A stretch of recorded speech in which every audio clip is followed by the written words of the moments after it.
ಶ್ರೀ ಕೃಷ್ಣ ಶ್ರೀ ಕೃಷ್ಣ ಶ್ರೀ ಕೃಷ್ಣ ಶ್ರೀ ಕೃಷ್ಣ.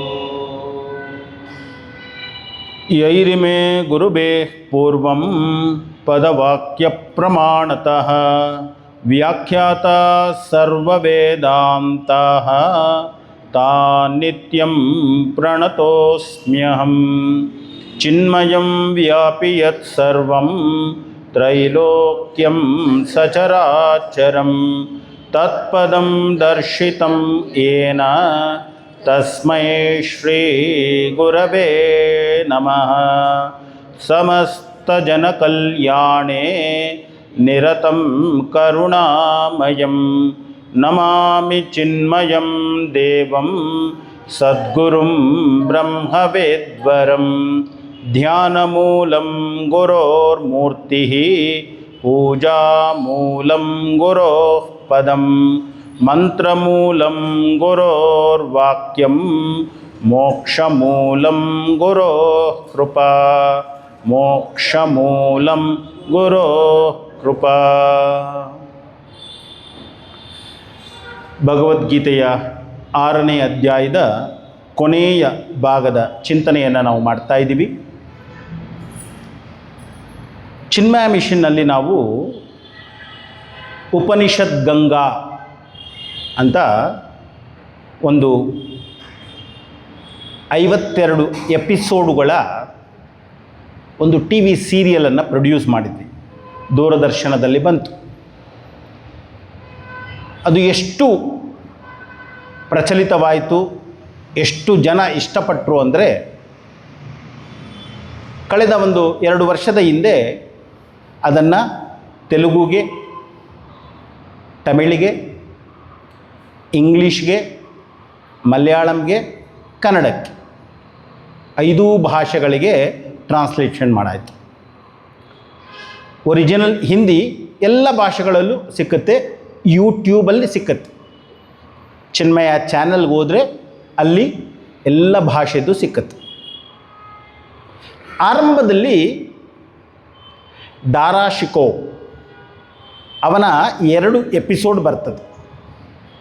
ದಾರಾ ಶಿಕೋ ಮುಸ್ಲಿಂ ಆದರೂ ಉಪನಿಷತ್ತುಗಳನ್ನು ಪಾರ್ಸಿ ಭಾಷೆಗೆ ಅನುವಾದ ಮಾಡಿದ್ದಾರೆ. ಅವ ಔರಂಗಜೇಬನ ತಮ್ಮನೋ ಅಥವಾ ಜಹಾಂಗೀರ್ನ ತಮ್ಮನೋ ಅವ. ಔರಂಗಜೇಬ್ ತಮ್ಮನೋ ಅಣ್ಣನೋ ಇರ್ತಾನೆ.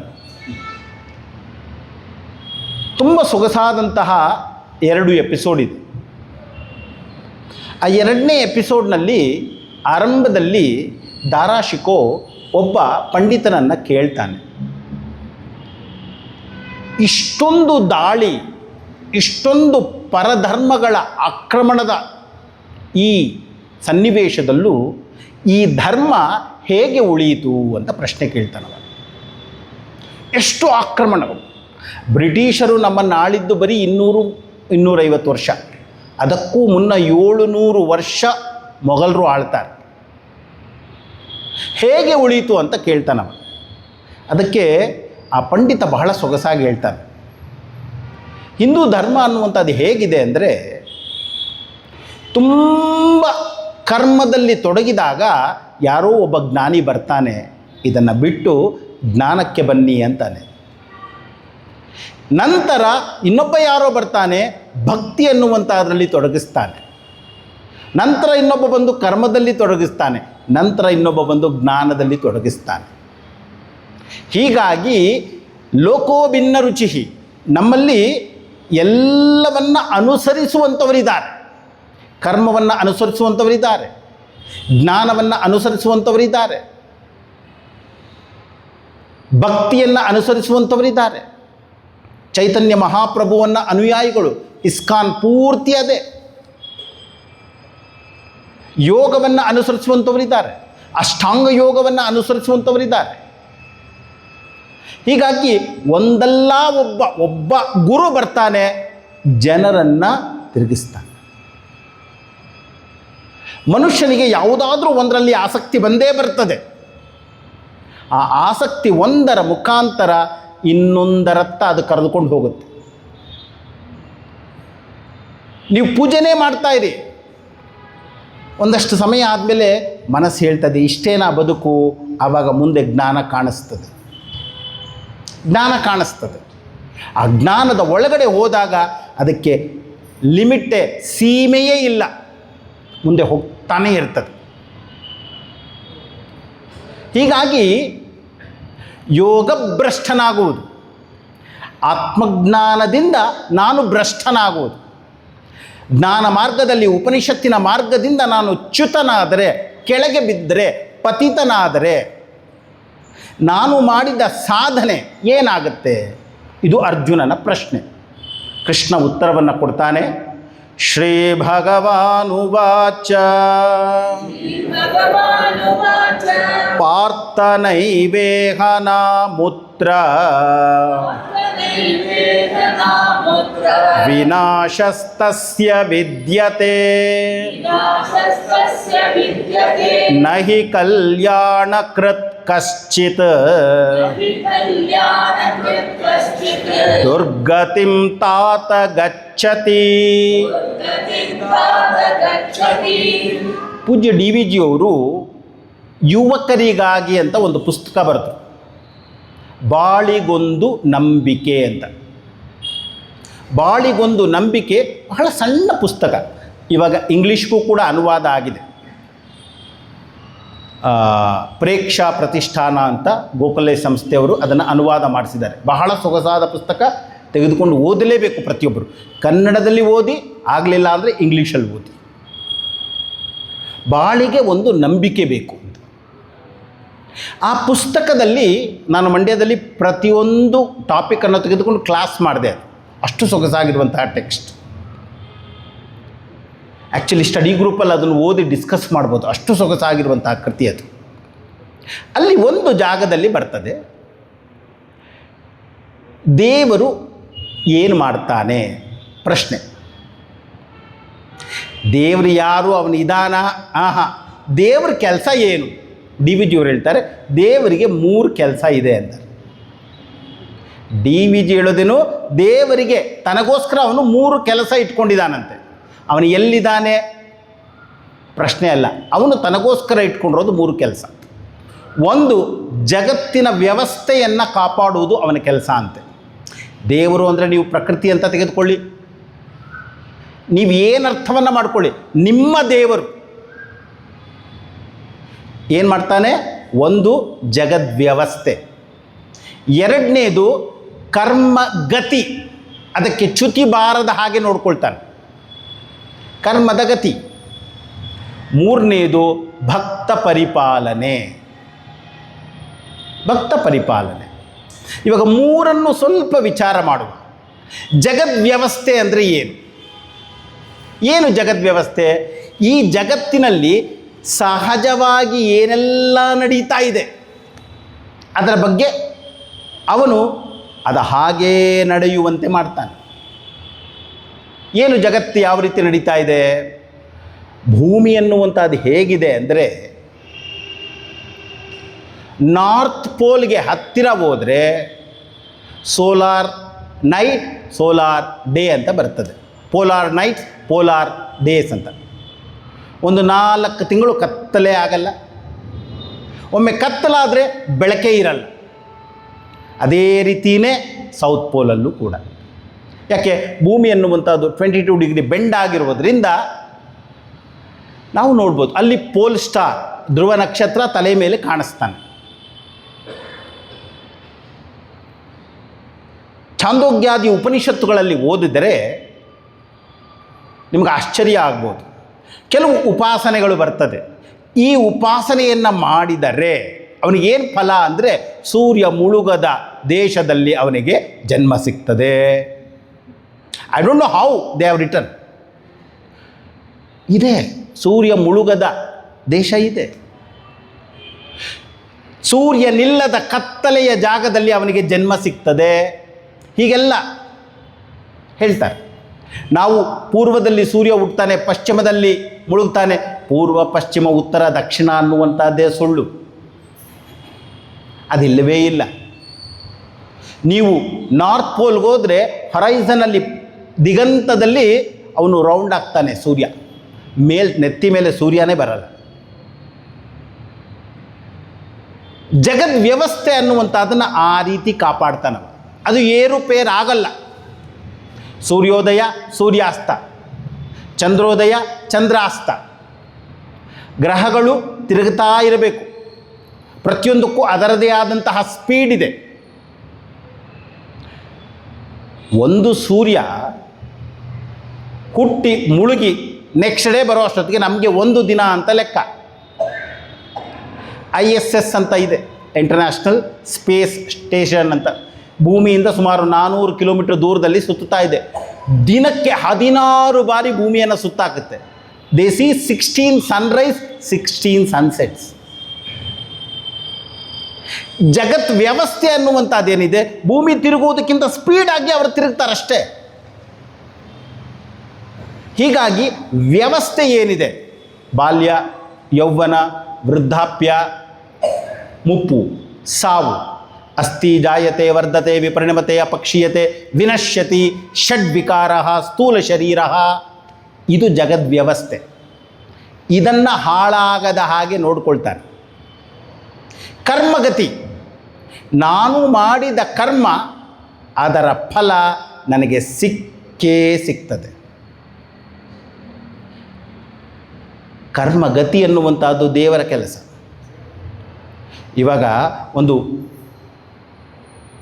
ರಬ್ಬರ್ ಬಾಲ್ ತೆಗೆದುಕೊಂಡು ನಾನು ಗೋಡೆಗೆ ಹೊಡೆದ್ರೆ ಆ ಒಂದು ಫೋರ್ಸ್ ಕರೆಕ್ಟಾಗಿದ್ದರೆ ನನ್ನ ಕೈಗೇ ಬರ್ತದೆ. ತುಂಬ ಫೋರ್ಸ್ ಹಾಕಿದ್ರೆ ನನಗಿಂತ ದೂರ ಹೊಟ್ಟೋಗುತ್ತೆ. ನಿಧಾನ ಹಾಕಿದ್ರೆ ಕೆಳಗಡೆ ಬೀಳುತ್ತೆ. ಯಾಕೆ ಹೀಗಾಗ್ತಾ ಇದೆ? ಇದು ಕರ್ಮಗತಿ.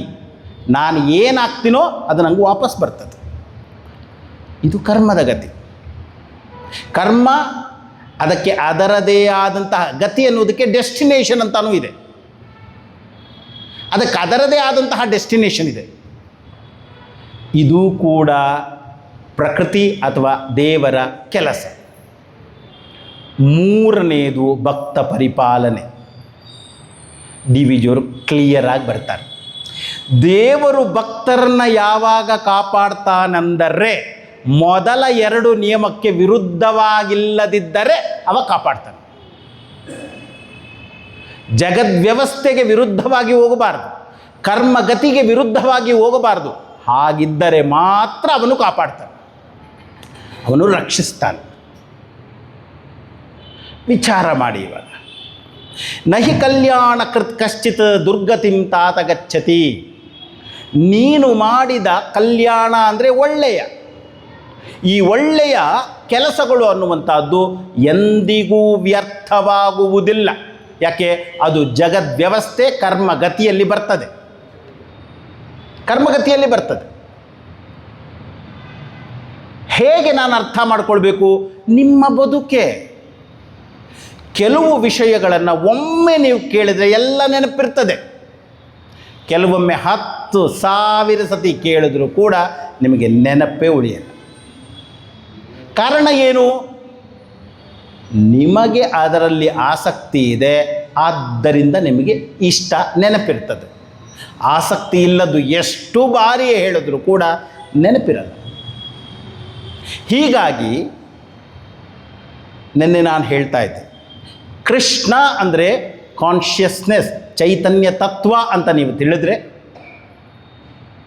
ಆ ಕೃಷ್ಣ ಅನ್ನುವಂಥವನು ಯಾರು? ನನ್ನ ಆತ್ಮಸ್ವರೂಪ ಅಂತ ತಿಳಿದರೆ ಈ ಶ್ಲೋಕದ ಅರ್ಥವನ್ನು ನಾವಾಗಿಯೇ ಮಾಡಿಕೊಳ್ಬೇಕು. ಆರಂಭದಲ್ಲೇ ಹೇಳಿದೆ, ಯಾರೂ ಇನ್ನೊಬ್ಬರು ಹೇಳಿದ ಹಾಗೆ ಕೇಳಲ್ಲ. Everyone listens to his or own mind.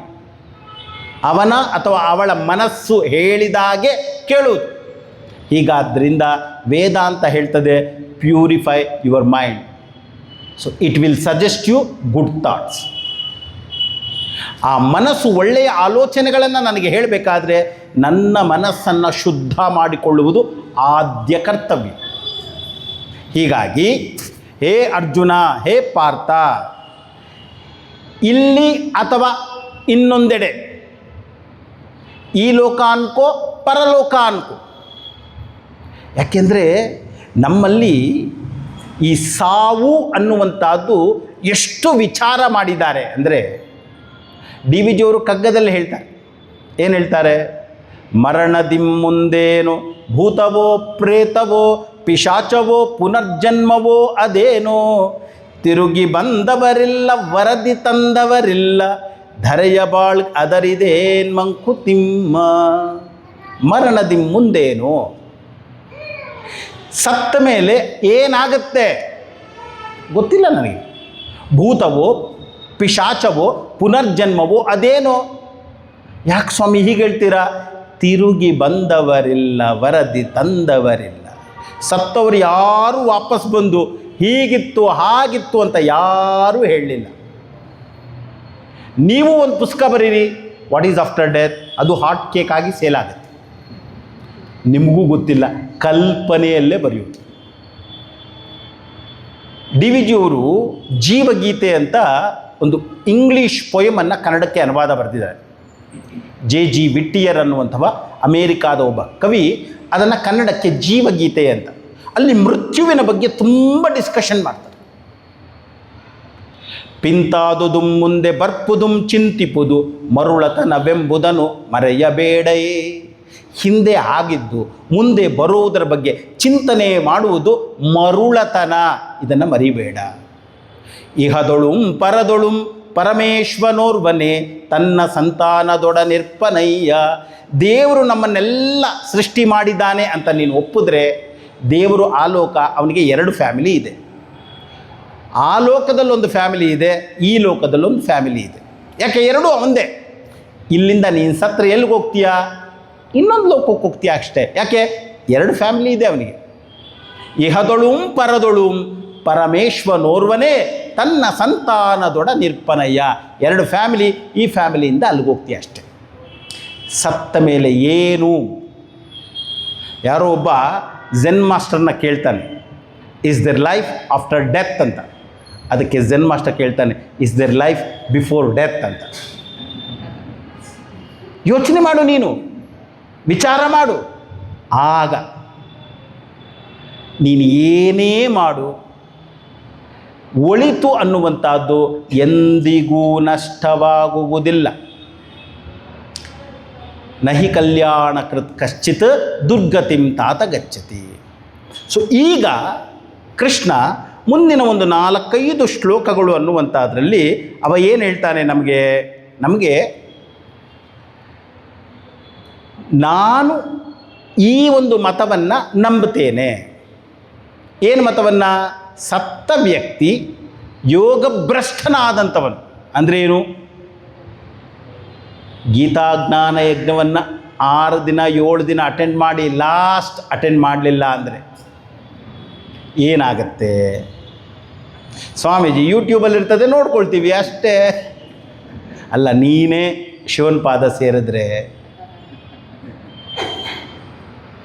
ಉಪನಿಷತ್ತುಗಳಲ್ಲಿ ಬರ್ತದೆ. ಉಪನಿಷತ್ತುಗಳಲ್ಲಿ ಏನು ಬರ್ತದೆ ಅಂದರೆ, ಇಲ್ಲೇ ವೇದಾಂತವನ್ನು ತಿಳಿದು ನಿನ್ನ ನಿಜ ಸ್ವರೂಪವನ್ನು ಅರ್ಥ ಮಾಡ್ಕೋ. ಒಂದು ವೇಳೆ ನೀನು ಸತ್ತು ಸ್ವರ್ಗಕ್ಕೆ ಹೋದರೂ ಕೂಡ ಅಲ್ಲೂ ಕೂಡ ಬ್ರಹ್ಮ ಗೀತಾಜ್ಞಾನ ಯಜ್ಞ ಮಾಡ್ತಾ ಇರ್ತಾನೆ. ಅಲ್ಲೂ ನೀನು ಅಟೆಂಡ್ ಮಾಡಲೇಬೇಕು. ಅಟೆಂಡ್ ಮಾಡಿ ನಿನ್ನ ನಿಜ ಸ್ವರೂಪವನ್ನು ತಿಳಿದರೆ ನಿನಗೆ ಮೋಕ್ಷ, ಇಲ್ಲ ವಾಪಸ್ ಬರಬೇಕು. ಉಪನಿಷತ್ತುಗಳಲ್ಲಿ ಬರ್ತದೆ ನಿಮಗೆ 2 ಮಾರ್ಗಗಳು ಅನ್ನುವಂಥದ್ದಿದೆ. ಶುಕ್ಲ ಮಾರ್ಗ, ಕೃಷ್ಣ ಮಾರ್ಗ. ಒಂದು ಹಿಂದಿರುಗಿ ಬರುವಂಥದ್ದು, ಮುಂದೆ ಕ್ರಮಮುಕ್ತಿ, ಅಲ್ಲಿ ಹೋಗಿ ಮತ್ತೆ ಮುಂದಕ್ಕೆ ಹೋಗುವಂಥದ್ದು. ನಾನಾ ರೀತಿಯ ಕಥೆಗಳು ಅನ್ನುವಂಥದ್ದು ಬರ್ತದೆ. ನಾನಾ ರೀತಿಯ ಕಥೆಗಳು ಬರ್ತದೆ. ಆದರೆ ನಾನು ಇಲ್ಲಿ ನನ್ನ ಬದುಕಿನಲ್ಲಿ ಪ್ರಾಕ್ಟೀಸ್.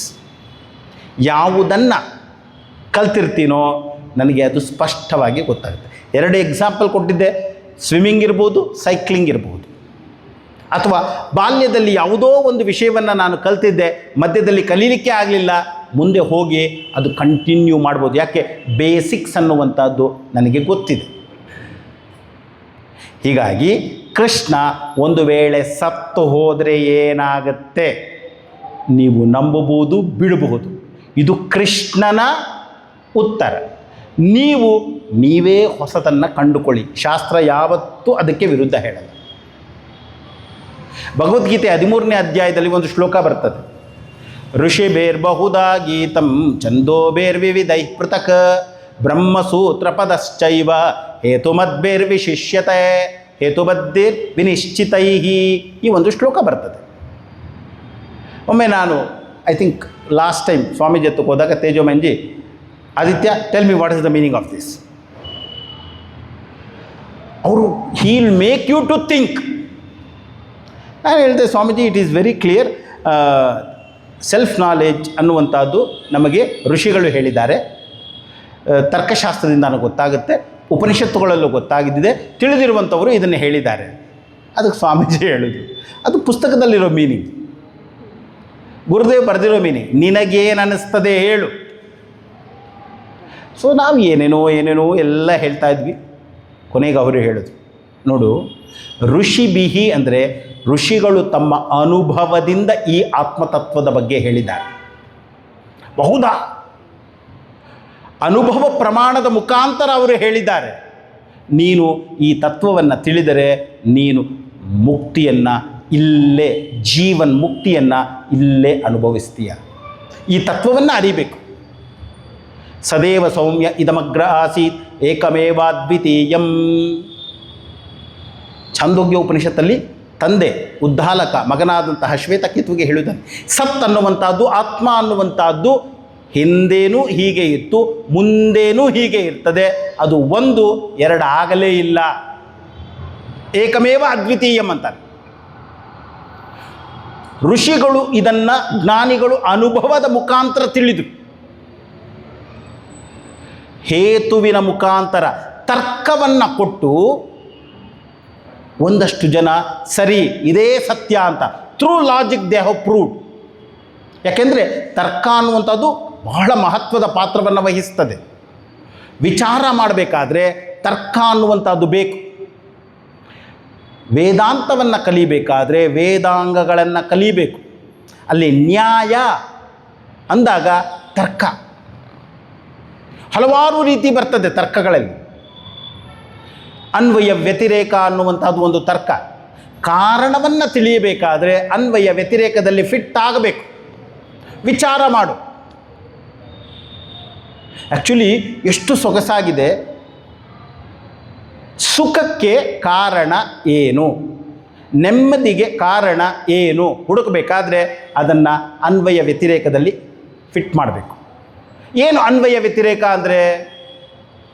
ಯತ್ ಸತ್ವೇ ಯತ್ ಸತ್ವಂ ತದನ್ವಯ, ಯದ್ ಅಭಾವೇ ಯದ್ ಅಭಾವ ತದ್ವ್ಯತಿರೇಕ. ಸಿಂಪಲ್. ಇದು ಇದ್ದರೆ ಇದು ಇದೆ ಅನ್ವಯ, ಇದು ಇಲ್ಲ ಅಂದರೆ ಇದು ಇಲ್ಲ, ಇದಕ್ಕೆ ವ್ಯತಿರೇಕ. ಮಣ್ಣು ಇದ್ದರೆ ಮಡಕೆ ಇದೆ ಅನ್ವಯ, ಮಣ್ಣು ಇಲ್ಲ ಅಂದರೆ ಮಡಕೆ ಇಲ್ಲ ವ್ಯತಿರೇಕ. ಹೀಗಾಗಿ ಮಡಕೆಗೆ ಕಾರಣ ಮಣ್ಣು, ಇದು 100% ಕರೆಕ್ಟ್. ಬಂಗಾರ ಇದೆ ಅಂದರೆ ಆಭರಣ ಇದೆ ಅನ್ವಯ, ಬಂಗಾರ ಇಲ್ಲ ಅಂದರೆ ಆಭರಣ ಇಲ್ಲ, ಇದು ವ್ಯತಿರೇಕ. ಹೀಗಾಗಿ ಆಭರಣಕ್ಕೆ ಕಾರಣ ಬಂಗಾರ. ಸುಖಕ್ಕೆ ಕಾರಣ ಏನು ಹುಡುಕಿ. ಅಂದರೆ ಏನು? ಮೊಬೈಲ್ ಇದೆ ಅಂದರೆ ಸುಖ ಇದೆ, ಮೊಬೈಲ್ ಇಲ್ಲ ಅಂದರೆ ಸುಖ ಇಲ್ಲ. ಹೀಗಾಗಿ ಮೊಬೈಲೇ ಸುಖಕ್ಕೆ ಕಾರಣ ಒಪ್ಪಿಕೊಳ್ಳಬಹುದೇ?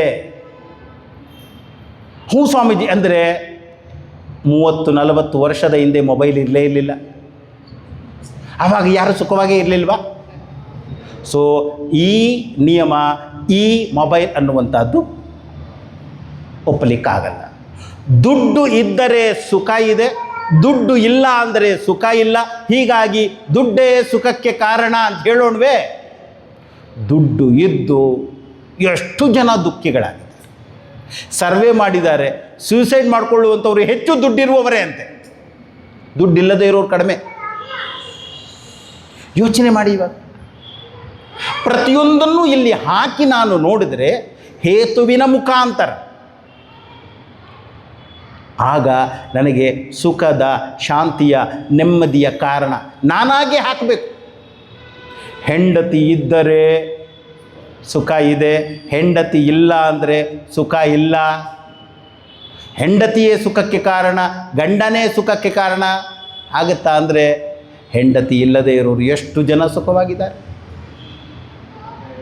ಹೆಂಡತಿ ಇದ್ದು ದುಃಖದಲ್ಲಿರುವವರು ಎಷ್ಟು ಜನ ಇದ್ದಾರೆ, ಹೆಂಡತಿ ಇದ್ದು ಸುಖವಾಗಿರುವಂಥವ್ರು ಎಷ್ಟು ಜನ ಇದ್ದಾರೆ. ಹೀಗಾಗಿ ಹೆಂಡತಿ ಎರಡೂ ಕೂಡ ಫಿಲ್ ಆಗುವುದಿಲ್ಲ, ಫಿಟ್ ಮಾಡೋಕ್ಕಾಗಲ್ಲ, ಆದ್ದರಿಂದ ಇಲ್ಲ. ಸ್ವಂತ ಮನೆ ಇದ್ದವರು ಸುಖವಾಗಿದ್ದಾರೆ, ಸ್ವಂತ ಮನೆ ಇಲ್ಲದೆ ಇರುವಂಥವರು ಸುಖವಾಗಿಲ್ಲ. ನೀವು ಏನು ಬೇಕಾದರೂ ಹಾಕಿ, ಈ ಲಾಜಿಕ್ ಅನ್ನುವಂಥದ್ದು ಫಿಟ್ ಆಗಬೇಕು. ಏನು ಸ್ವಾಮೀಜಿ ಹಾಗಾದರೆ ಯಾವುದು ಫಿಟ್ ಆಗುತ್ತೆ? ಮನಸ್ಸಿನ ನೆಮ್ಮದಿ ಇರುವವರು ಶಾಂತವಾಗಿದ್ದಾರೆ, ಮನಸ್ಸಿನ ನೆಮ್ಮದಿ ಇಲ್ಲದೆ ಇರುವಂಥವರು ಅಶಾಂತರಾಗಿದ್ದಾರೆ. ಆದ್ದರಿಂದ ಮನಸ್ಸಿನ ಶಾಂತತೆಯೇ ಸುಖಕ್ಕೆ ಕಾರಣ. ಫಿಟ್ ಆಗುತ್ತೋ? ಫಿಟ್ ಆಗುತ್ತೆ. ಇನ್ನು ಏನು ಬೇಕಾದರೂ ಹಾಕ್ಬೋದು, ಇದೊಂದೇ ಅಲ್ಲ. ಶಾಸ್ತ್ರಾಧ್ಯಯನ ಸುಖವನ್ನು ಕೊಡ್ತದೆ. ಶಾಸ್ತ್ರಾಧ್ಯಯನವಿಲ್ಲ ಅಂದರೆ ವಾಸ್ತವ ತತ್ವದ ಸುಖ ಅರ್ಥ ಆಗೋದಿಲ್ಲ. ಅದರಿಂದ ಶಾಸ್ತ್ರಾಧ್ಯಯನ ಬೇಕು. ಹೀಗೆ ನೀವಾಗಿಯೇ ಯಾವುದೇ ವಿಷಯವನ್ನು ತೆಗೆದುಕೊಳ್ಳಿ, ಈ ಲಾಜಿಕ್ ನಮಗೆ ಹೆಲ್ಪ್ ಮಾಡುತ್ತದೆ. ಛಂದೋಭಿರ್ ವಿವಿಧ ಪೃಥಕ್. ಛಂದಸ್ ಅಂದರೆ ವೇದಗಳು. ವೇದಗಳ ಜ್ಞಾನ ಅನ್ನುವಂಥದ್ದು ಆತ್ಮಜ್ಞಾನಕ್ಕೆ.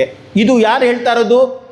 ವಿಪಶ್ಚಿತೈಹಿ ಅಂದರೆ ಜ್ಞಾನಿಗಳು ಸುನಿಶ್ಚಿತವಾಗಿ ಹೇಳಿದ್ದಾರೆ ಇದೇ ನಿಯಮ ಅಂತ. ಹೀಗಾಗಿ ಅನುಭವ ಪ್ರಮಾಣ ಇದೆ, ಶಾಸ್ತ್ರ ಪ್ರಮಾಣ ಇದೆ, ನ್ಯಾಯ ತರ್ಕ ಪ್ರಮಾಣ ಇದೆ. ಇದು ಈ ಶ್ಲೋಕದಲ್ಲಿ ಹೇಳಿರುವಂಥದ್ದು. ನೋಡಿ, ನಾನು ಹೇಳೋದು, ನೀವು ಯಾರದೇ ಪ್ರವಚನವನ್ನು ಕೇಳಿ ಏನೋ ಒಂದು ವಿಚಾರ ಹೇಳ್ತಾರೆ, ಅದು ನನ್ನನ್ನು ಟ್ರಿಗರ್ ಮಾಡುತ್ತೆ, ಹೊಸ ಹೊಸ ಹೊಸ ಆಲೋಚನೆಗಳನ್ನು ತರ್ತದೆ. ಇದು ವೇದಾಂತದ ಒಂದು ವಿಶೇಷ. ಭಕ್ತಿಯಲ್ಲಿ ಏನೇ ಹೇಳಲಿ, ಅವರು ನನಗೆ ಅದ್ವೈತದಲ್ಲಿ ಹೊಸ ತತ್ವ ಅನ್ನುವಂಥದ್ದು ಕಾಣಿಸ್ತದೆ. ಭಕ್ತಿಯ ಉಪದೇಶ ನನಗೆ ಜ್ಞಾನವನ್ನು, ಹೊಸ ಜ್ಞಾನವನ್ನು ತೋರಿಸ್ತದೆ. ಹೀಗಾಗಿ ಅದು ಯೋಗ ಇರಲಿ, ಜ್ಞಾನ ಇರಲಿ, ಭಕ್ತಿ ಇರಲಿ, ಏನೇ ಹೇಳಿದ್ರು ಕೂಡ ನನ್ನನ್ನು ನನ್ನ ಹತ್ತಿರಕ್ಕೆ ಕರೆದುಕೊಂಡು ಬರ್ತಾ ಇದೆಯೋ, ಯೋಗಿ ಆಗ್ತಾ ಇದ್ದೀನೋ ನಾನು, ಸಾಕು. ನನ್ನನ್ನು ಕೆಳಗೆ ನೂಕಬಾರ್ದು, ನನ್ನನ್ನು ಮೇಲೆತ್ತಬೇಕು. ಸೊ ಹೀಗಾಗಿ ಒಳಿತು ಅನ್ನುವಂಥದ್ದು ಯಾವತ್ತೂ ಕೂಡ ನಷ್ಟವಾಗುವುದಿಲ್ಲ. ಹಾಗಾದರೆ ಆ ಅರ್ಧದಲ್ಲಿ ಬಿಟ್ಟವನ ಕಥೆ ಏನಾಗುತ್ತೆ ನೋಡಿ. ಕೃಷ್ಣ ಏನು ಹೇಳ್ತಾನೆ? ಪ್ರಾಪ್ಯ ಪುಣ್ಯಕೃತಾಂ ಲೋಕಾನ್ ಉಷಿತ್ವಾ ಶಾಶ್ವತೀ ಸಮಾಹ ಶುಚೀನಾಂ ಶ್ರೀಮತಾಂ ಗೇಹೇ ಯೋಗಭ್ರಷ್ಟೋ ಬಿಜಾಯತೆ. ಯೋಗಭ್ರಷ್ಟ ಅಂದರೆ ಯಾರು? ಅಧ್ಯಾತ್ಮ ಮಾರ್ಗದಲ್ಲಿ ಇದ್ದು ಸಿಂಪಲ್ ಆಗಿ ಗೀತಾಜ್ಞಾನ ಯಜ್ಞ 8 ದಿನದಲ್ಲಿ 7 ದಿನ ಅಟೆಂಡ್ ಮಾಡಿ 8ನೇ ದಿನ ಅಟೆಂಡ್ ಮಾಡದೇ ಇರುವಂಥವನು. ಅಷ್ಟೇ, ಸಿಂಪಲ್ ಎಕ್ಸಾಂಪಲ್. ಯಾಕೆ? ಸತ್ತೋಗ್ಬಿಟ್ಟ. ಪೂರ್ತಿ ಆಗಬೇಕಾಗಿತ್ತು, ಮಧ್ಯದಲ್ಲಿ ಭ್ರಷ್ಟನಾಗೋಗ್ಬಿಟ್ಟ, ನಷ್ಟನಾಗೋಗ್ಬಿಟ್ಟ. ನಷ್ಟನೇ ಭ್ರಷ್ಟ ಅಂದರೆ.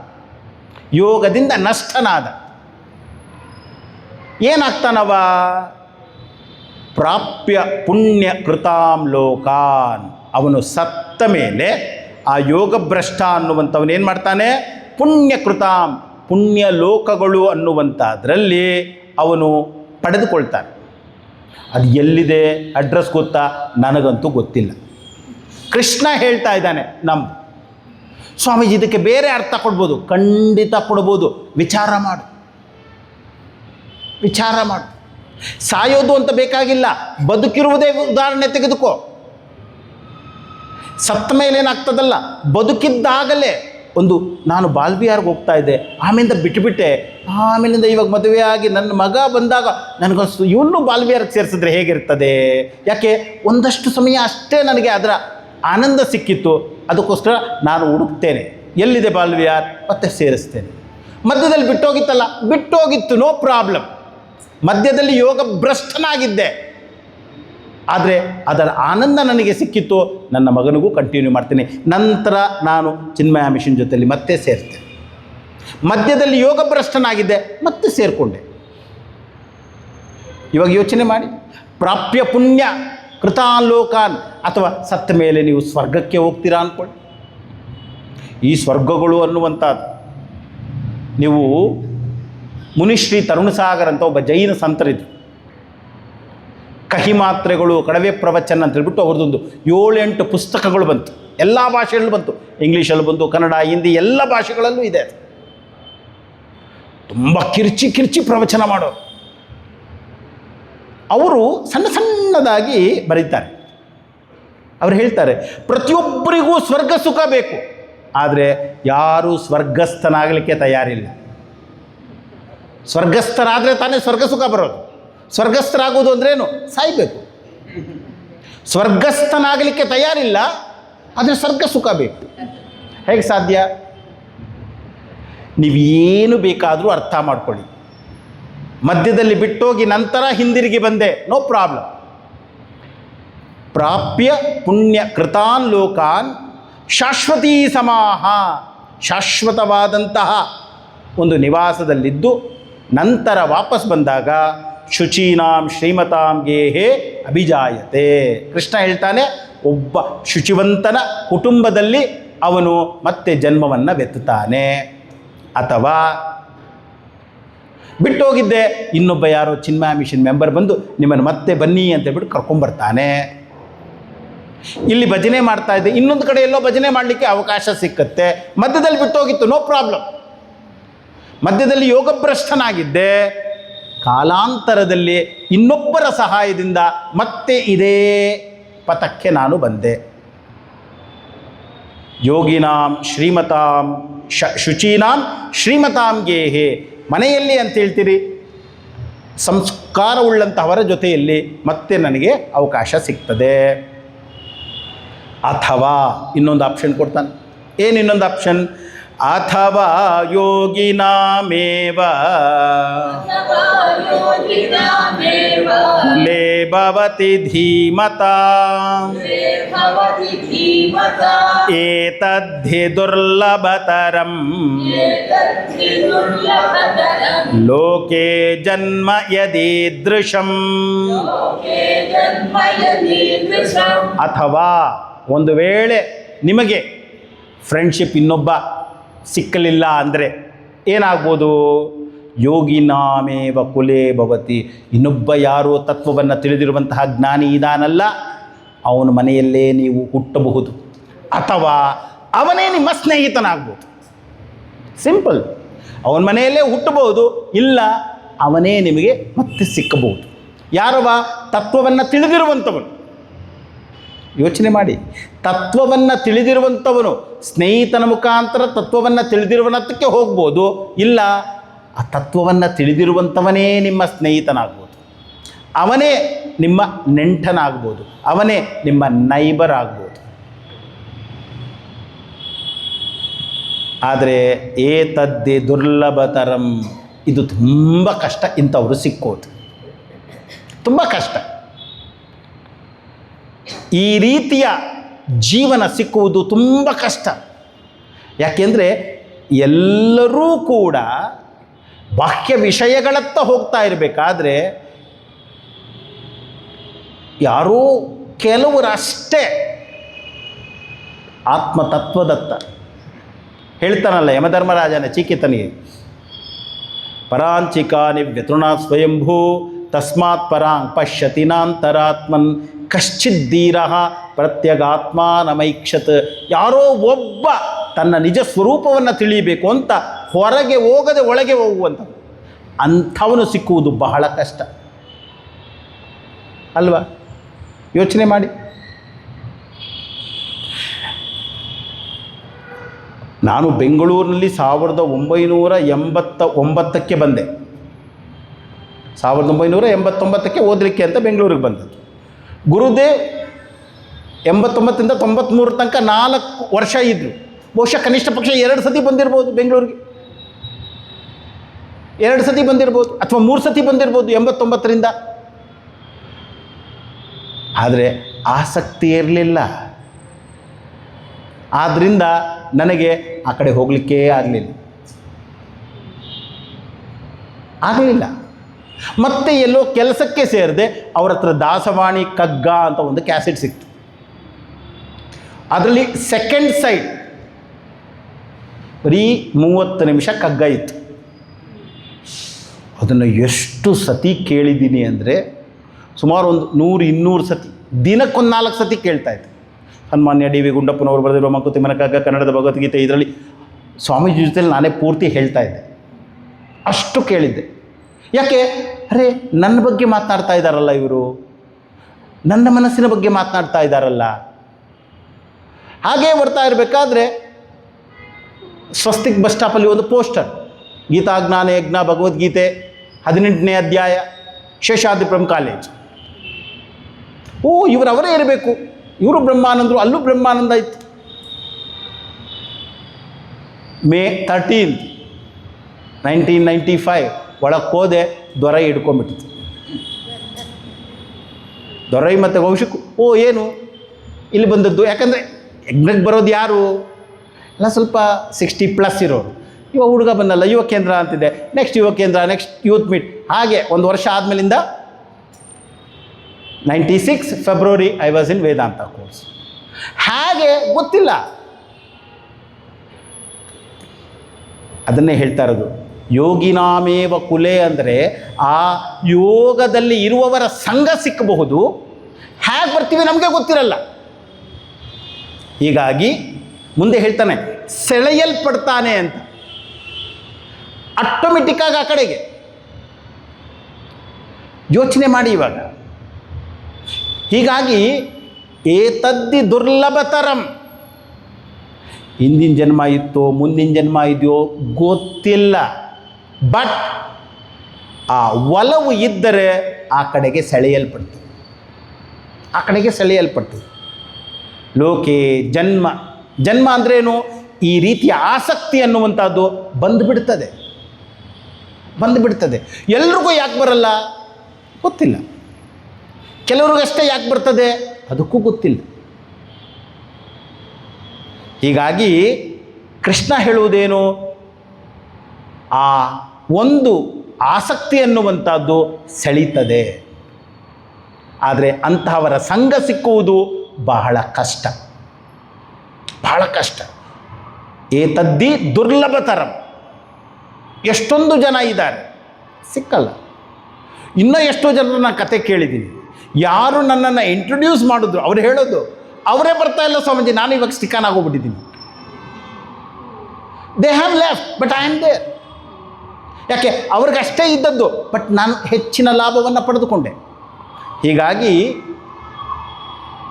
ಈ ರೀತಿ ಒಳ್ಳೆಯ ಸಜ್ಜನರ ಸಂಘ ಸಿಕ್ಕುವುದು ದುರ್ಲಭ. ನಂತರ ಕೃಷ್ಣ ಮುಂದೆ ಬರೆಸ್ತಾನೆ, ತತ್ರ ತಂ ಬುದ್ಧಿ ಸಂಯೋಗಂ ಲಭತೆ ಪೌರ್ವದೇಹಿಕಂ ಯತತೆ ಚ ತತೋ ಭೂಯಃ ಸಂಸಿದ್ಧೌ ಕುರು ನಂದನ. ಆ ಬುದ್ಧಿ ಸಂಯೋಗದಿಂದ ಹಿಂದೆ ಯಾವುದೋ ಒಂದು ಅಟ್ರಾಕ್ಷನ್ ಏನಿತ್ತೋ ಗೊತ್ತಿಲ್ಲ ನಮಗೆ. ಯಾಕೆ ಹೀಗೆ ಬಂದ್ವಿ ಗೊತ್ತಿಲ್ಲ, ಬಟ್ ಬಂದ್ವಿ. ನಮ್ಮ ಹಳ್ಳಿನಲ್ಲಿ ನನ್ನನ್ನು ಯಾವಾಗಲೂ ನಮ್ಮ ತಾತ ಅಂತಲೇ ಕರೀತಾಯಿದ್ರು. ನಮ್ಮ ತಾತ ಹೇಗಿದ್ದರು ನಾನು ಹಾಗೆ ಇದ್ದೆ ಅಂತ. ಸೊ ಹಳ್ಳಿಯಲ್ಲಿರುವಂಥವರೆಲ್ಲ, ಹಳ್ಳಿಯಲ್ಲಿದ್ದದ್ದೇ ಒಂದು 600 ಜನ ಇನ್ಕ್ಲೂಡಿಂಗ್ ಮಕ್ಕಳು. ನಮ್ಮದೆಲ್ಲ ಸಣ್ಣ ಹಳ್ಳಿಗಳು. ಎಲ್ಲರೂ ಹೇಳೋರು, you are like your grandfather, then ನಮ್ಮ ಗ್ರ್ಯಾಂಡ್ ಫಾದರ್ ಲೈಫನ್ನು ನೋಡಿದ್ರೆ towards end he took sannyasa. He took sannyasa and died. ಆಶ್ಚರ್ಯ ಆಗೋದಂದ್ರೆ ನೀನು ಹಾಗೇ ಇದೆಯಾ ಆಗ, ಐ ಡೋಂಟ್ ನೋ, ನನಗಂತೂ ಕಿಂಚಿತ್ತೂ ನೆನಪಿಲ್ಲ. ಬಟ್ ಏನೋ ಒಂದು ಎಳೀತದೆ. ಆ ಎಳೆದಿದ್ದೇನಿದೆ ಅದು ನಮ್ಮನ್ನು ಮತ್ತೆ ಈ ಮಾರ್ಗದಲ್ಲಿ ಮುಂದುವರಿಯಲಿಕ್ಕೆ. ಸಾಹಿತ್ಯ, ಎಷ್ಟೋ ಸಾಹಿತ್ಯವನ್ನು ಓದಿದ್ವಿ. ಆ ಸಾಹಿತ್ಯವನ್ನು ಓದಿದ್ರಿಂದ ಏನಾಯಿತು, ಸಾಹಿತ್ಯದಲ್ಲಿ ಅಧ್ಯಾತ್ಮವನ್ನು ಕಾಡುವ ಒಂದು ಕಲೆ ಬರ್ತದೆ. ಎಷ್ಟೊಂದು ಸಾಹಿತ್ಯ ಹಾಡುಗಳು ಕುವೆಂಪು ಅವರು ಬರೆದಿದ್ದಾರೆ. ಕುವೆಂಪು ಅವರ ಸಾಹಿತ್ಯ ಅನ್ನುವಂಥದ್ದು ನೋಡಿದ್ರೆ ಆಶ್ಚರ್ಯ ಆಗುತ್ತೆ. ಯಾಕೆ 13 ವರ್ಷ ರಾಮಕೃಷ್ಣ ಆಶ್ರಮದಲ್ಲೇ ಇರ್ತಾರೆ ಅವರು. 13 years he has spent in his Ramakrishna Mission. ಹಾಗೆ ಅವರು ಒಂದು ರೂಮಲ್ಲಿ ಜ್ವರ ಬಂದು ಮಲಗಿಬಿಟ್ಟಿರ್ತಾರೆ. ಅಲ್ಲಿದ್ದಂತಹ ಸ್ವಾಮೀಜಿ ಕರ್ಕೊಂಡು ಹೋಗ್ತಾರೆ, ಅವ್ರನ್ನ ಆಶ್ರಮದಲ್ಲಿ ಇಟ್ಕೊಡ್ತಾರೆ. ಅವ್ರು ಬರೆದಿರೋದು, ಅವ್ರದ್ದು ಒಂದು ಹಾಡಿದೆ, ತುಂಬ ಸೊಗಸಾಗಿದೆ. ಇದುವರೆಗೆ ನೀಯನ್ನ ಕೈ ಹಿಡಿದು ನಡೆಸಿರುವೆ, ಇನ್ನಾದರೂ ನನ್ನ ಕೈ ಬಿಡದಿರು. ಅವರು ತಮ್ಮ ಗುರುಗಳಿಗೆ ಹೇಳ್ತಾರೆ, ಇಲ್ಲಿಯ ತನಕ ಹೇ ಗುರುಗಳೇ, ನೀವು ನನ್ನನ್ನು ಕಾಪಾಡಿದ್ದೀರಾ, ಕೈ ಹಿಡಿದು ನಡೆಸಿದ್ದೀರಾ, ಇನ್ನು ಮುಂದೇನೂ ನೀವು ನನ್ನನ್ನು ಮರಿಬೇಡಿ.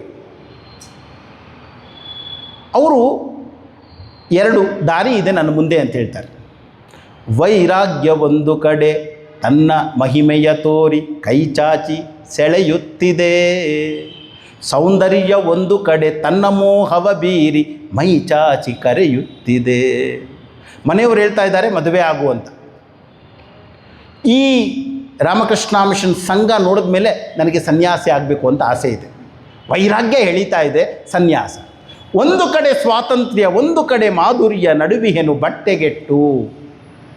ಒಂದು ಕಡೆ ನನಗೆ ಸ್ವಾತಂತ್ರ್ಯ ಇದೆ ಸನ್ಯಾಸದಿಂದ, ಇನ್ನೊಂದು ಕಡೆ ಮಾಧುರ್ಯ ಇದೆ, ಮಧುರತೆ ಇದೆ. ಸಮಾಜಕ್ಕೆ ಗೃಹಸ್ಥ ಧರ್ಮ ಅನ್ನುವಂಥದ್ದು ಬೇಕು. ಆದರೆ ನಡುವಿಹೆನು ಬಟ್ಟೆಗೆಟ್ಟು, ದಾರಿಗೆಟ್ಟು. ಬಟ್ಟೆ ಅನ್ನೋದಕ್ಕೆ ಸಂಸ್ಕೃತದಲ್ಲಿ, ಕನ್ನಡದಲ್ಲಿ ದಾರಿ ಅಂತ. ನನ್ನ ಬದುಕು 3 ಬಟ್ಟೆ ಆಗೋಯ್ತು ಅಂದರೆ 3 ದಾರಿ ಆಯಿತು ಅಂತ. ಬಟ್ಟೆ ಅಂದರೆ ದಾರಿ. ಮುಕ್ತಿಯನ್ನಪ್ಪಲೋ ಮಾಯೆಯನ್ನೊಪ್ಪಲೋ ತಿಳಿದ ನೀನೆನ್ನ ನಟ್ಟು ಅಂತಾರೆ. ಜ್ಞಾನಕ್ಕೆ ನಾನು ಬಂದರೆ ಮುಕ್ತಿಯನ್ನು ಅಪ್ಪುವುದು. ಸಂಸಾರದಲ್ಲಿರುವುದು ಅಂದರೆ ಮಾಯೆಯನ್ನು ಒಪ್ಪಿಕೊಳ್ಳುವುದಷ್ಟೇ. ಅದು ಕೂಡ ಜ್ಞಾನವೇ. ಆದರೆ ಬದುಕಬೇಕಾಗಿರೋದು ಮಾಯೆಯಲ್ಲಿ. ಮಾಯೆ ಅಂದ್ರೇನು? ಇಲ್ಲದ್ದನ್ನು ಇದೆ ಅಂತ ತಿಳಿಯುವುದು ಅಷ್ಟೇ ಮಾಯೆ. ಸೂರ್ಯೋದಯ ಇಲ್ಲ, ಸೂರ್ಯೋದಯ ಇದೆ ಅನ್ಬೇಕು. ಅಲ್ಲಿ ಹಾವಿಲ್ಲ, ಇರುವುದು ಹಗ್ಗ, ಆದರೆ ಹಾವು ಅಂತ ಭಯಪಡ್ತೇವೆ. ಇದೇ ಮಾಯೆ. ಮಾಯೆ ಇಲ್ಲದ್ದನ್ನು ಒಪ್ಪುವುದಕ್ಕೆ ಹೆಸರು ಮಾಯೆ. ಯಾರಿಗೆ ಯಾರುಂಟು ಅಂತ ದಾಸರು ಹೇಳಿದ್ರು, ಆದರೂ ಇವಳು ನನ್ನ ಹೆಂಡತಿ, ಇವ ನನ್ನ ಮಗ ಅಂತ ಒಪ್ಪಬೇಕು. ಇದು ಮಾಯೆ. ಯೋಚನೆ ಮಾಡಿ, ಜೀವನದಲ್ಲಿ ದಾರಿ ಇದೆ, ಯಾವುದನ್ನು ಹಿಡೀಲಿ. ಆಯಿತು, ಅವರು ಮದುವೆನೇ ಆದರು. ಅವರು ಮದುವೆ ಆದಮೇಲೆ ಅವರು ಬರೆದಿರುವ ಕೃತಿಗಳು ಅನ್ನುವಂಥದ್ದನ್ನು ನೋಡಿ ನೀವು. ರಾಮಾಯಣ ದರ್ಶನ ಬರೆದಿದ್ದಾರೆ.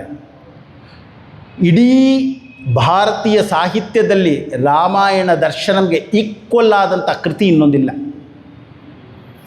ಎಷ್ಟು ಸೊಗಸಾಗಿ ಆ ರಾಮಾಯಣವನ್ನು ಅವರು ನಮ್ಮ ಮುಂದೆ ಇಡ್ತಾರೆ, ಅನ್ಇಮ್ಯಾಜಿನಬಲ್. ಅಷ್ಟು ಸೊಗಸಾಗಿದೆ.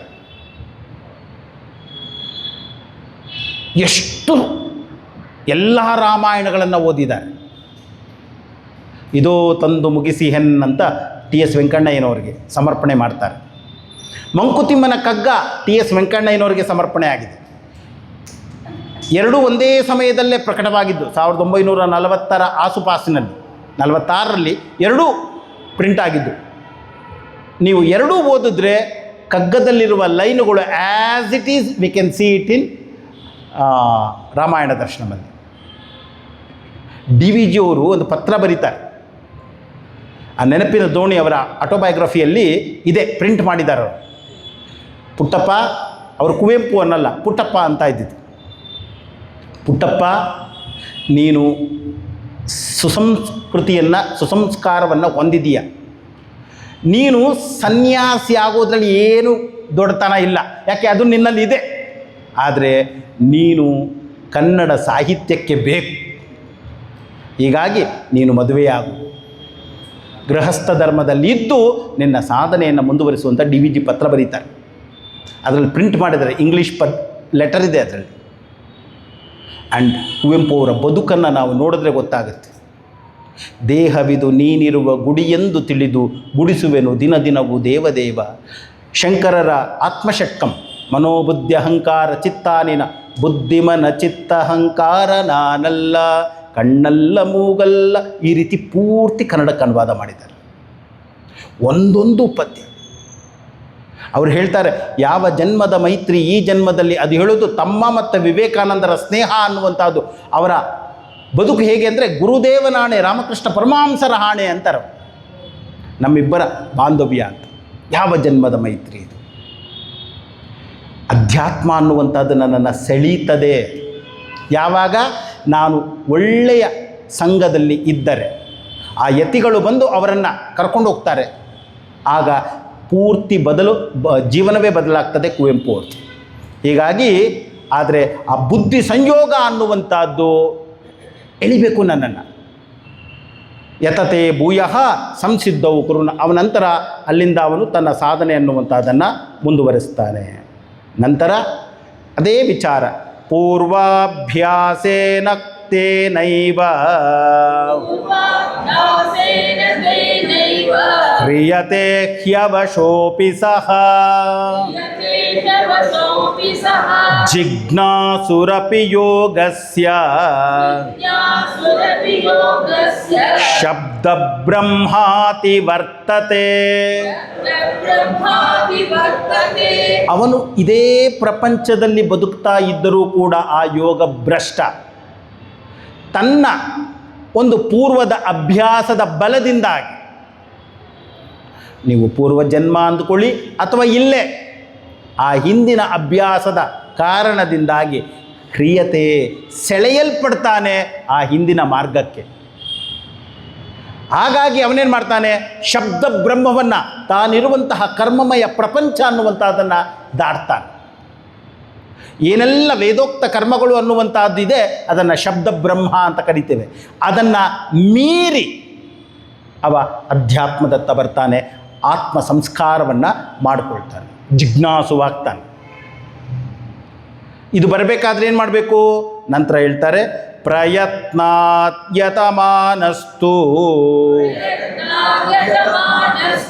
ಯೋಗಿ ಸಂಶುದ್ಧ ಕಿಲ್ಬಿಷಃ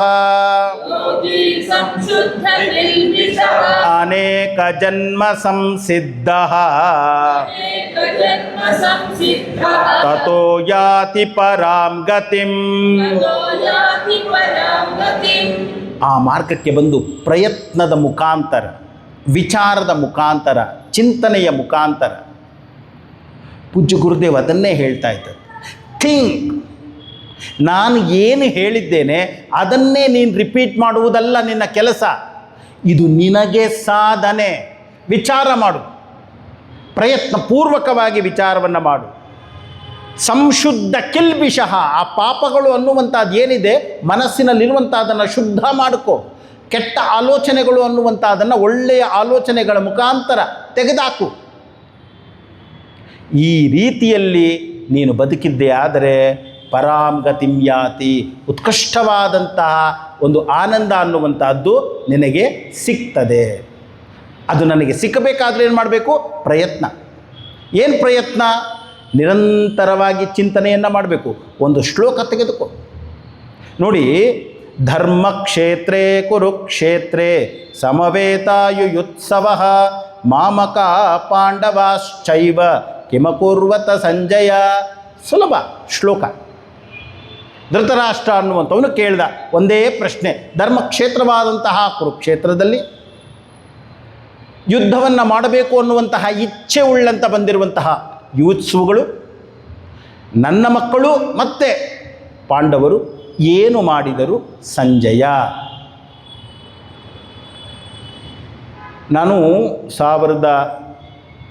2005ನೇ ಇಸ್ವಿನಲ್ಲಿ ಮಂಡ್ಯಕ್ಕೆ ಹೋದದ್ದು. ಒಂದು ತಲೆಯಲ್ಲಿ ಬಂತು, ಏನು ಭಗವದ್ಗೀತೆಯಲ್ಲಿ ಸಂಸ್ಕೃತದಲ್ಲಿ ಏನೆಲ್ಲ ಭಾಷ್ಯಗಳಿದೆ ಎಲ್ಲವನ್ನ ಕ್ಲಾಸ್ ಮಾಡಬೇಕು ಅಂದ್ರೇನು, ನಾನು ಕಲಿಬೇಕು ಅಂತ. ನಂದು ಒಂದೇ ನಿಯಮ, ನನಗೆ ಯಾವುದು ಓದಬೇಕು ಅನಿಸ್ತದೋ ಅದನ್ನು ಕ್ಲಾಸ್ ತೊಗೊಳ್ತೀನಿ. ಹೀಗಾಗಿ ನಾನು ಮಂಡ್ಯದಲ್ಲಿ ಎಲ್ಲ ಉಪನಿಷತ್ತುಗಳು ಓದಬೇಕು ಅನಿಸೋದು, ಸುಮಾರು ಒಂದು 50-60 ಉಪನಿಷತ್ ಕ್ಲಾಸ್ ಮಾಡಿದೆ. ಯಾಕೆ? ನನಗೆ ಓದಬೇಕು. ಕುಮಾರವ್ಯಾಸನನ್ನು ಕಲಿಬೇಕು ಅನ್ನಿಸ್ತು, ಕುಮಾರವ್ಯಾಸನ ಪೂರ್ತಿ ಕ್ಲಾಸ್ ಮಾಡಿದೆ.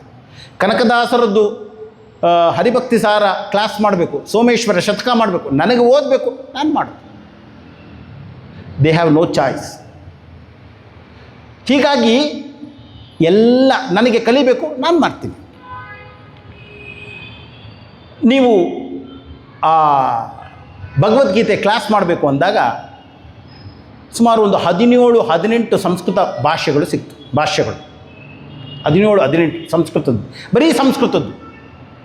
ನಿಮ್ಗೆ ಆಶ್ಚರ್ಯ ಆಗ್ಬೋದು, ಹನುಮಂತನ ಭಾಷ್ಯ ಉಂಟು ಭಗವದ್ಗೀತೆ ಮೇಲೆ, ಪೈಶಾಚ ಭಾಷ್ಯ ಅಂತ. ಎಲ್ಲ ಕ್ಲಾಸ್ ಮಾಡುವ ಅಂತ. ದಿನ 1 ಗಂಟೆ ಕ್ಲಾಸ್, 6ರಿಂದ 7 ಗಂಟೆ ತನಕ, 6 ದಿನ ವಾರದಲ್ಲಿ. ಸುಮಾರು ಒಂದು 8-10 ತಿಂಗಳು ಕ್ಲಾಸ್ ಮಾಡಿದೆ. 25 ಶ್ಲೋಕ ಆಗಲಿಲ್ಲ ಫಸ್ಟ್ ಚಾಪ್ಟರ್, 25 ಶ್ಲೋಕ ಆಗಲಿಲ್ಲ. ಅವ್ರು ಹೇಳಿದ, ಸ್ವಾಮೀಜಿ ಜಾಸ್ತಿ ಆಯ್ತು ಇದು ಅಂತ. ನನಗೂ ಅನ್ನಿಸ್ತು, ಬಿಡಿ ಅಂತ ಬಿಟ್ವಿ. ಬಟ್ ಧರ್ಮಕ್ಷೇತ್ರ ಕುರುಕ್ಷೇತ್ರಕ್ಕೆ ಎಷ್ಟು ಜನ ವ್ಯಾಖ್ಯಾನ ಬರೆದಿದ್ದಾರೆ, ಯು ಕಾಂಟ್ ಇಮ್ಯಾಜಿನ್. ಧರ್ಮಕ್ಷೇತ್ರ ಕುರುಕ್ಷೇತ್ರ ಕೃಷ್ಣನ ವರ್ಣನೆ ಅಂತ ವ್ಯಾಖ್ಯಾನ ಉಂಟು. ವೆಂಕಟಗಿರಿ ಅನ್ನುವಂಥವರು ಬ್ರಹ್ಮಾನಂದ ಅಂತ ಟೀಕೆ ಬರೆದಿದ್ದಾರೆ ಭಗವದ್ಗೀತೆ ಮೇಲೆ. ವೆಂಕಟನಾಥ ಬ್ರಹ್ಮಾನಂದ ಅನ್ನುವಂತಹ ಭಗವದ್ಗೀತೆ ಕಾಮೆಂಟ್ರಿ, ಅದರಲ್ಲಿ ಧರ್ಮಕ್ಷೇತ್ರೇ ಕುರುಕ್ಷೇತ್ರೇ ಅನ್ನುವಂಥದ್ದು ಕೃಷ್ಣನ ಮಹಿಮೆ ಅಂತ. ಇನ್ನೊಬ್ಬ ಕವಿ ಬರೀತಾನೆ, ಧರ್ಮಕ್ಷೇತ್ರೇ ಕುರುಕ್ಷೇತ್ರೇ ಅನ್ನುವಂಥದ್ರಲ್ಲಿ ಕ್ಷೇತ್ರೇ ಕಾಮನ್ ಇದೆ, ಅದನ್ನು ಫಸ್ಟ್ ಹಾಕು, ಕ್ಷೇತ್ರೇ ಧರ್ಮಕ್ಕನ್ನು ಅಕ್ಯುಸಿಟಿವ್ ಕೇಸ್, ಸೆಕೆಂಡ್ ಕೇಸ್ ಮಾಡು, ಧರ್ಮಂ ಕುರು. ಕ್ಷೇತ್ರೇ ಧರ್ಮಂ ಕುರು, ಇದೇ ಇಡೀ ಭಗವದ್ಗೀತೆ ಅಂತ. ನೀನು ಇರುವ ಕ್ಷೇತ್ರದಲ್ಲಿ ಧರ್ಮವನ್ನು ಆಚರಿಸು, ಇದೇ ಭಗವದ್ಗೀತೆ ಸಾರ್. ಹೀಗಾಗಿ ಸಾಧನೆ ಅಂದರೆ ಏನು? ಎಲ್ಲಿ ಬೇಕಾದರೂ ಏನನ್ನು ಬೇಕಾದರೂ ಕಾಣುವ ಸಾಮರ್ಥ್ಯ ನಮಗಿದೆ. ಅದನ್ನು ಶಾಸ್ತ್ರ ಪರ್ಮಿಷನ್ ಕೊಡ್ತದೆ, ಮಾಡು. ಇವಾಗ ಅದನ್ನೇ ಕೃಷ್ಣ ಹೇಳ್ತಾನೆ, ಏನು? ತಪಸ್ವಿಭ್ಯೋಧಿಕೋ ಯೋಗಿ ಜ್ಞಾನಿಭ್ಯೋಪಿ ಮತೋಧಿಕಃ ಕರ್ಮಿಭ್ಯಶ್ಚಾಧಿಕೋ ಯೋಗಿ ತಸ್ಮಾತ್ ಯೋಗಿ ಭವಾರ್ಜುನ. ತಸ್ಮಾತ್ ಯೋಗಿ ಆತ್ಮಜ್ಞಾನಿ, ಯೋಗಾರೂಢ, ಸನ್ಯಾಸಿ ಭವ ಹೇ ಅರ್ಜುನ. ಆರಂಭದಲ್ಲೇ ಹೇಳಿದ್ದೀನಿ, ಜ್ಞಾನಿ ಅಂದರೆ ಸನ್ಯಾಸಿ, ಸನ್ಯಾಸಿ ಅಂದರೆ ಯೋಗಾರೂಢ, ಯೋಗಾರೂಢ ಅಂದರೆ ಯುಕ್ತ, ಎಲ್ಲವೂ ಒಂದೇ. ಏನು ಮಾಡಬೇಕು ನೀನು? ಯೋಗಿ ಅನ್ನುವಂಥವನು ತಪಸ್ವಿಭ್ಯ, ಅವನು ತಪಸ್ವಿಗಿಂತ ಶ್ರೇಷ್ಠ. ಅವನು ಜ್ಞಾನಿಭ್ಯ ಅಂದ್ರೇನು? ವೇದದ ಕರ್ಮ, ಬರೀ ಶಾಸ್ತ್ರವನ್ನಷ್ಟೇ ತಿಳಿದಿದ್ದಾನೆ, ಅದರ ಅರ್ಥವನ್ನು ತಿಳಿದಿಲ್ಲ. ಅವನಿಗೆ ತೈತ್ರಿಯ ಉಪನಿಷತ್ ಹೇಳಲಿಕ್ಕೆ ಬರ್ತದೆ, ಆದರೆ ತೈತ್ರಿಯ ಉಪನಿಷತ್ತಲ್ಲಿ ಏನಿದೆ ಅವನಿಗೆ ಗೊತ್ತಿಲ್ಲ. ನಾವು ಋಗ್ವೇದವನ್ನು ಸಾಯಣ ಭಾಷ್ಯದ ಜೊತೆಲಿ ಓದಬೇಕಾದ್ರೆ ಆರಂಭದಲ್ಲಿ ಸಾಯಣ ಭಾಷ್ಯದಲ್ಲಿ ಹೇಳ್ತಾರೆ, ಏನಪ್ಪ ಅಂದರೆ ಬರೀ ವೇದವನ್ನು ಹೇಳೋದು ಓಕೆ, ಆದರೆ ಅದು ಪೂರ್ಣ ಅಲ್ಲ. ಆ ಹೇಳಿದ ವೇದದ ಅರ್ಥವನ್ನು ತಿಳಿಯುವುದು ಒಂದು ಹೆಜ್ಜೆ ಮೇಲೆ, ಅದೇ ಅಲ್ಟಿಮೇಟ ಇಲ್ಲ. ಅದನ್ನು ಕಲ್ತಾದ ಮೇಲೆ ಇನ್ನೊಬ್ಬರಿಗೆ ಅದನ್ನು ತಿಳಿಸಬೇಕು, ಅದು ಉತ್ಕೃಷ್ಟವಾದದ್ದು. ಸಾಯಣಾಚಾರ್ಯರು ಭಾಷ್ಯದಲ್ಲಿ ಹೇಳ್ತಾರೆ. ಹೀಗಾಗಿ ಶಾಸ್ತ್ರವನ್ನಷ್ಟೇ ನಾನು ಕಲ್ತಿದ್ದೇನೆ, ಅದಕ್ಕಿಂತ ಶ್ರೇಷ್ಠವಾದದ್ದಿದೆ. ನಂತರ ಅಧಿಕಃ ಅಂದ್ರೇನು? ಯೋಗಿ ತಪಸ್ವಿಭ್ಯ ಅಧಿಕಃ, ಆತ್ಮಜ್ಞಾನಿ ಅನ್ನುವಂಥವನು ತಪಸ್ವಿಗಳಿಗಿಂತ ಅಧಿಕ, ಜ್ಞಾನಿಗಳಿಗಿಂತ ಅಧಿಕ. ನಂತರ ಕರ್ಮಿಭ್ಯ, ಕರ್ಮವನ್ನು ಮಾಡುವವರಿಗಿಂತನೂ ಅವನು ಅಧಿಕ. ಆದ್ದರಿಂದ ನೀನು ಯೋಗಿಯಾಗು, ಆತ್ಮಜ್ಞಾನಿಯಾಗು, ವಿಚಾರ ಮಾಡು. ಈ ರೀತಿ ನಾವು ಒಂದನ್ನು ಮೀರಿ ಮೇಲೆ ಹೋಗಬೇಕು. ಮೊದಲು ನನಗೆ ಭಗವದ್ಗೀತೆ ಹೇಳಲಿಕ್ಕೆ ಕಲಿಬೇಕು, ನಂತರ ಹೇಳಿ ಆದಮೇಲೆ ಆ ಶ್ಲೋಕಗಳಿಗೆ ಅರ್ಥವನ್ನು, ಒಂದಕ್ಕೆ ಹಲವಾರು ಅರ್ಥಗಳು ಅನ್ನುವಂಥದ್ದನ್ನು ಕಂಡುಹಿಡ್ಕೊಳ್ಬೇಕು. ಸಾಧ್ಯ ಆಗುತ್ತೆ. ಮನಸ್ಸು ಅನ್ನುವಂಥದ್ದು ಅಷ್ಟು ಸಾಮರ್ಥ್ಯವನ್ನು ಹೊಂದಿದೆ. ಅದು ಹೊಸ ಅರ್ಥವನ್ನು ಕಂಡುಹಿಡ್ಕೊಳ್ತದೆ. ನಮ್ಮ ಬದುಕು ಅನ್ನುವಂಥದ್ದೇ ನಮಗೆ ಹೊಸ ಪಾಠವನ್ನು ಕೊಡ್ತದೆ. ಹೀಗಾಗಿ ಈ ಆತ್ಮಜ್ಞಾನವನ್ನು ತಿಳಿಯಬೇಕಾದ್ರೆ ಒಂದನ್ನು ಮೀರಿ ಮೀರಿ ಮೀರಿ ಮೇಲೆ ಇರಬೇಕು. ಕೊನೆಯ 47ನೇ ಶ್ಲೋಕದಲ್ಲಿ ಯೋಗಿನಾಮಪಿ ಸರ್ವೇಷಾಂ ಮದ್ಗತೇನಾಂತರಾತ್ಮನ ಶ್ರದ್ಧಾವಾನ್ ಭಜತೆ ಯೋ ಮಾಂ ಸಮೇ ಯುಕ್ತತಮೋ ಮತಃ. ಎಲ್ಲ ಯೋಗಿಗಳಲ್ಲಿ, ಯೋಗಿ ಅಂದರೆ ಯಾರು? ಆತ್ಮಜ್ಞಾನಿ. ತಪಸ್ವಿಗಳಿಗಿಂತ ಶ್ರೇಷ್ಠ ಅವ. ಬರೀ ಕೇವಲ ಶಾಸ್ತ್ರಜ್ಞಾನವನ್ನು ತಿಳಿದಿರೋರಿಗಿಂತ ಶ್ರೇಷ್ಠ ಅವ. ಕರ್ಮಿಗಳಿಗಿಂತ ಶ್ರೇಷ್ಠ ಅವ. ಆದರೆ ಆ ಎಲ್ಲರಿಗಿಂತ ಶ್ರೇಷ್ಠ ಸರ್ವೇಷಾಂ ಯೋಗಿನ, ಅಂತಹ ಯೋಗಿಗಳಲ್ಲೂ ಕೂಡ ಶ್ರದ್ಧಾವಾನ್, ಯಾರಲ್ಲಿ ಶ್ರದ್ಧೆ ಇದೆಯೋ, ಶ್ರದ್ಧೆ ಇರುವಂಥವನು ಮದ್ಗತೇನಾಂತರಾತ್ಮನ, ಆ ಶ್ರದ್ಧಾವುಳ್ಳಂಥವನು ನನ್ನಲ್ಲಿಯೇ, ನನ್ನ ನಿಜ ಸ್ವರೂಪವೇ ನಾನೇ ಅವನಾಗಿರ್ತೇನೆ ಅಷ್ಟೇ. ಮಾಂ ಭಜತೆ, ತನ್ನ ಆತ್ಮಸ್ವರೂಪದಲ್ಲಿಯೇ ಅವನಿಲ್ತಾನೆ. ಮಾಂ ಅನ್ನುವಂಥ ಶಬ್ದಕ್ಕೆ ಏನರ್ಥ? ಆತ್ಮಸ್ವರೂಪ. ಆತ್ಮಸ್ವರೂಪದಲ್ಲಿ ಅವನಿಲ್ತಾನೆ. ಅದ್ವೈತ ಜ್ಞಾನ ನನಗೆ ಗೊತ್ತು, ಅರಿತುಕೊಂಡಿದ್ದೇನೆ. ಅರಿತಿರುವವರಲ್ಲಿ ತನ್ನಲ್ಲೇ ತಾನು ನಿಲ್ಲುವಂಥವನಿದಾನಲ್ಲ, ಅವನು ನನಗೂ ವ್ಯತ್ಯಾಸವೇ ಇಲ್ಲ. ಸಮೇ ಯುಕ್ತತಮಃ ಮತಃ, ನನ್ನ ಪ್ರಕಾರ ಅಂಥವನೇ ಯುಕ್ತತಮಃ. ಯುಕ್ತಃ, ಯುಕ್ತತರಃ, ಯುಕ್ತತಮಃ. Positive, comparative, superlative. ಯುಕ್ತತಮಃ ಅಂದರೆ ಸೂಪರ್ಲೇಟಿವ್, ಗುಡ್, ಬೆಟರ್, ಬೆಸ್ಟ್ ಇದ್ದ ಹಾಗೆ. ಯುಕ್ತತಮಃ ಮತಃ, ಇದೇ ನನ್ನ ಅಭಿಪ್ರಾಯ.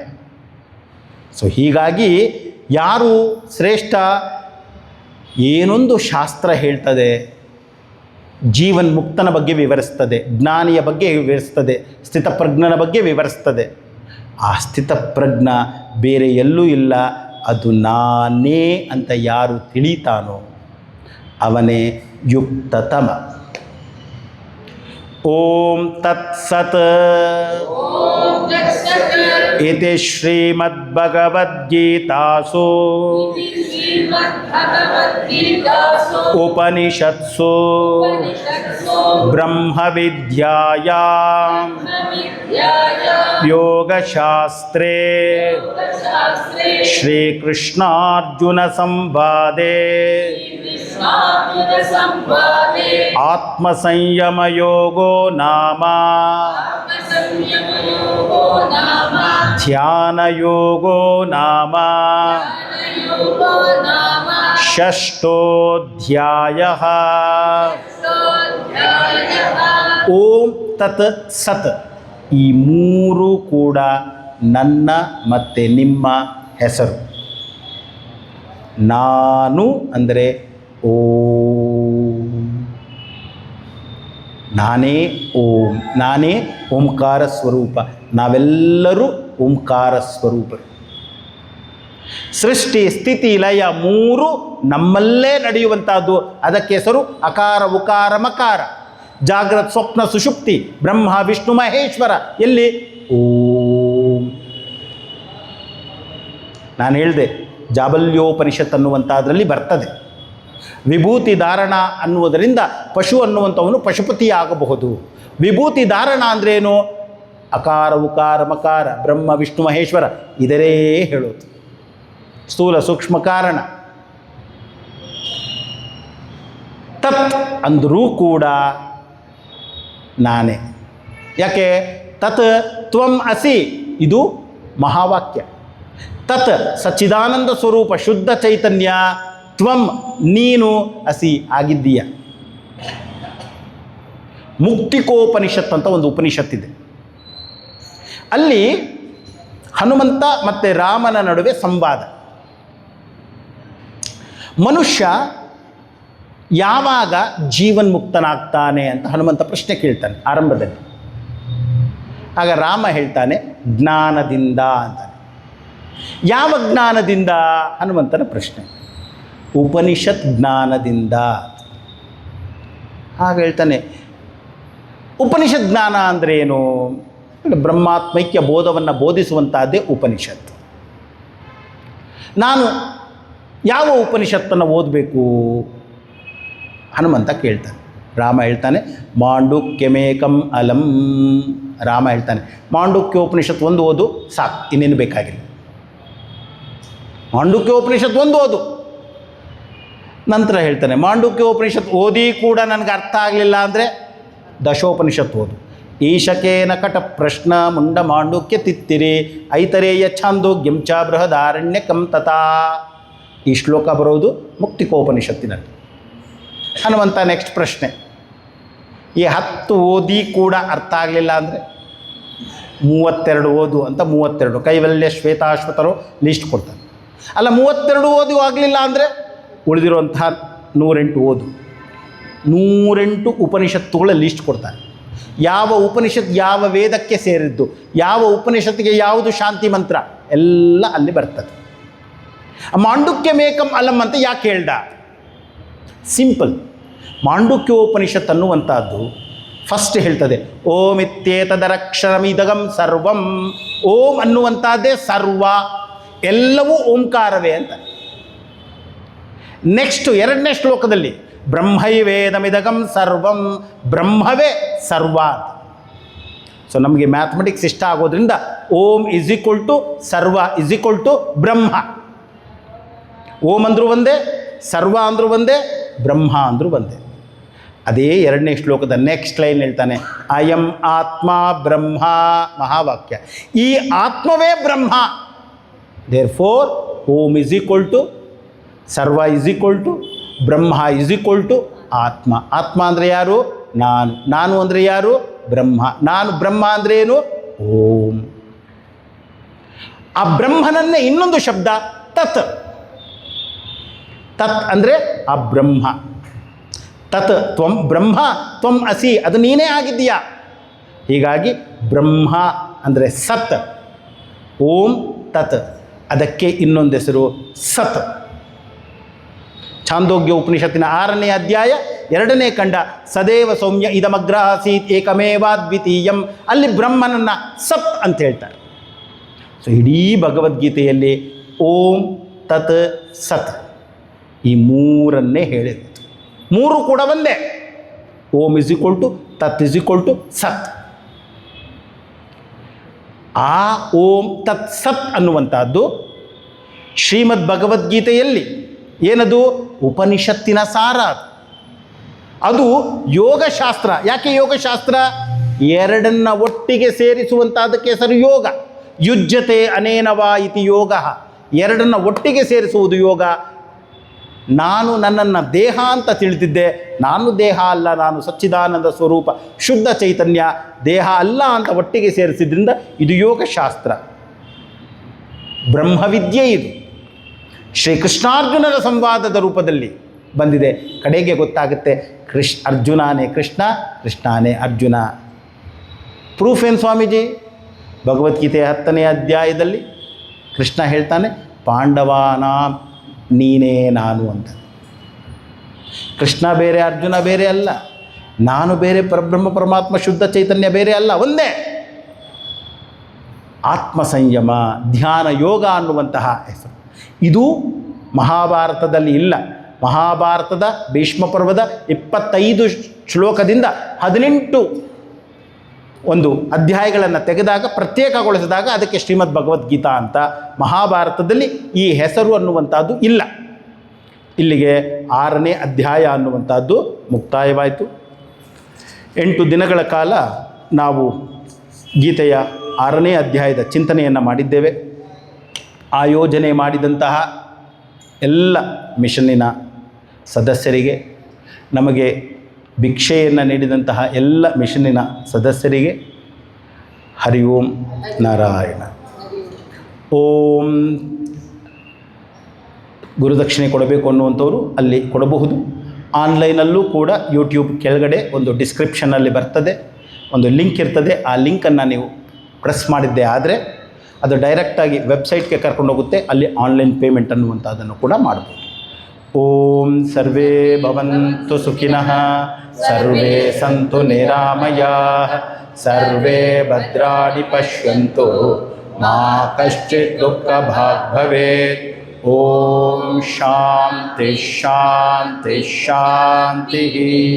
ಹರಿ ಓಂ. ಶ್ರೀ ಗುರುಭ್ಯೋ ನಮಃ. ಹರಿ ಓಂ.